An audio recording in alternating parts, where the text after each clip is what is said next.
Greetings, trackers. There's a whole story going on right here on this old aging log at the base of a tree. And that ecological story has to do with feeding by one of our rodent species. So let's take a closer look.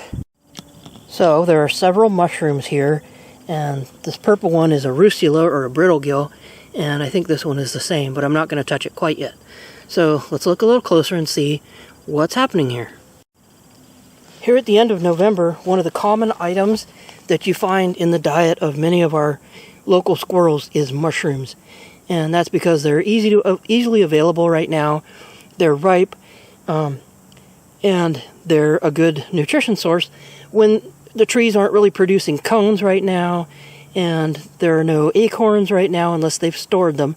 So it can be a difficult time for these squirrels to find food. So there are two different species of squirrels that live here in this particular forest. And this forest is a Douglas fir tan oak forest. And the two squirrels that are common here are the western gray squirrel and the Douglas squirrel. We also have flying squirrels and chipmunks. This behavior right here, where a squirrel grabs a mushroom, harvests it, and brings it to a perch to feed on, is something that gray squirrels do a lot. This perch is not very far up above the ground, and so it's a slightly elevated rise where the squirrel can get a view around and keep an eye out for predators.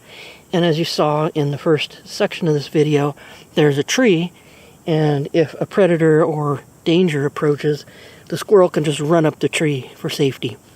So this mushroom has been fed on. This is the remains of another mushroom that was fed on by the squirrel. This is just the base, and that's this part here.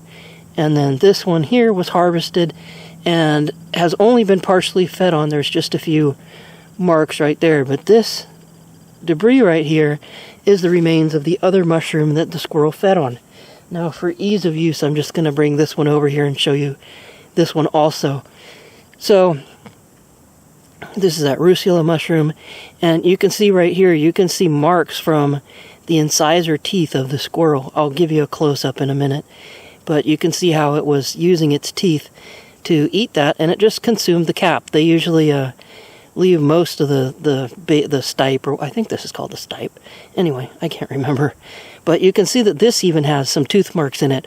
So I will give you a close-up so you can see both of these. And this is the feeding behavior of the western gray squirrel. The Douglas squirrel will take the mushrooms up into trees, and they will often hang them in the branches to dry for later.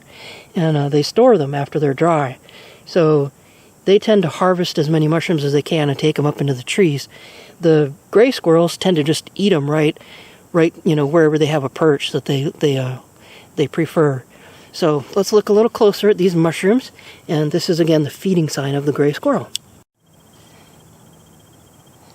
So right here you can see the actual marks from the teeth of the squirrel in this mushroom base here. You can see those parallel marks right there. You can see the same thing here.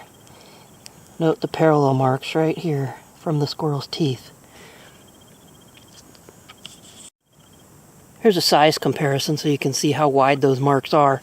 And those are the front teeth, the incisors, that they use for cutting things. On rodents, those grow throughout their life. So these are the parallel marks from those two teeth in front. And there's your size.